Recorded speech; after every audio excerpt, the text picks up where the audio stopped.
Local Weather Authority. Good afternoon and welcome back. Well, a cloudy day in the Wabash Valley. This is a look at South Terre Haute. On the Graber Post Building's camera, we have had some rain moving on through the area, as you are going to want that umbrella handy. And a current look at our Dorset Automotive Doppler radar. Well, scattered showers and storms moving in from the west, as it is going to be quite scattered throughout the afternoon and evening hours, as well as tonight.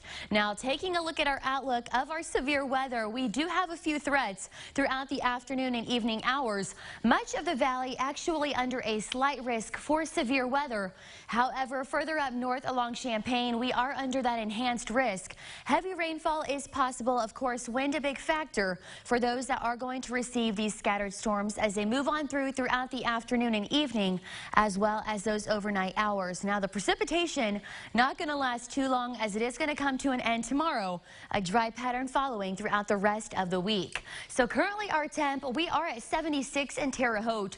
Winds pretty calm this afternoon, about 6 miles per hour, moving from the south as well as the southwest. Throughout the afternoon, again 5 to 15 for much of us, unless of course you are in those scattered isolated storms. The winds are going to be a big factor. Now for our almanac, that record high, we were at 98 in 2010. Record low 48 in 1967, where this morning we were in the lower 70s. So quite a difference when we do take a look at our almanac. And for precipitation here at the station, yet again another day at 0.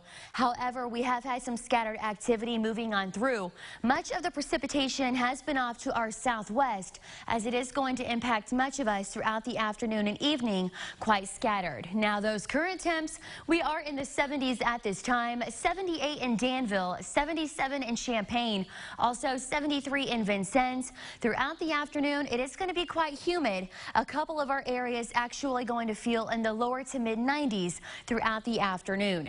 Now on our satellite radar over the last 6 hours, you can see the front moving on through the valley, again clipping much of our southwestern areas, as it is going to be quite scattered throughout the afternoon and evening on our futurecast. So a look at today, again it is quite scattered moving on through the valley throughout the afternoon and evening hours. We are under a few severe threats throughout the evening. Slight risk for much of us, but again around the Champaign area, an enhanced risk for this severe weather. Now rain, heavy rainfall of course possible, and then damaging winds could be of course if you are in those scattered storms, but it is going to start ending tomorrow, clearing on out of the valley, as we do have a nice dry pattern following shortly after. Now an estimate of rainfall over the next 48 hours, again further off to the southwest, they are going to receive the most precipitation, over an inch of rainfall. Now for today, scattered showers and storms, those highs, we are in the lower 80s, around 83. For tonight, our lows, it is going to be warm, as we are in the 70s with scattered precipitation overnight. And for tomorrow, scattered precipitation yet again, but it is coming to an end. Much of it going to be early tomorrow morning, but again we do have those chances throughout the afternoon and evening. And this is a look at the next 7 days. Again, quite dry and a hot weekend. More coming right up after the break.